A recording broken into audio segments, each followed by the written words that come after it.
নেতার পাশে দাঁড়ানোর জন্য মঞ্চ ভাঙ্গা পড়ে, নেতার পাশে দাঁড়ানোর জন্য জানাজা এবং দাফনে পরবর্তী কবর জিয়ারতেও ধাক্কা ধাক্কির কারণে নেতা পিছনে পড়ে যায়। এইখানে এতগুলো মানুষ যারা শুধু এই মাইকে যেই কথা হচ্ছে সেই কথা তারা পালন করতেছে, আর আপনারা তাদেরকে মবে স্টার বলেন, থাপড়াইয়া দাঁত ফলাইয়া দেব। যারা আমাদের ভাইদেরকে হত্যা করেছে তাদেরকে কারা জামিন দিয়েছে আমরা জানি।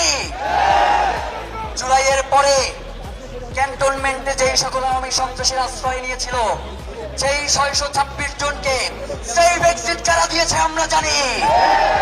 জুলাই পরবর্তী সময়ে এই জুলাইকে কারা বিক্রি করেছে আমরা জানি।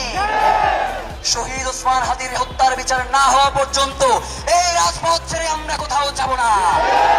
কোন ধরনের প্রপাগান্ডা, কোন ধরনের মিথ্যা কথা দিয়ে হাদিকে নাই করে দেওয়া যাবে না।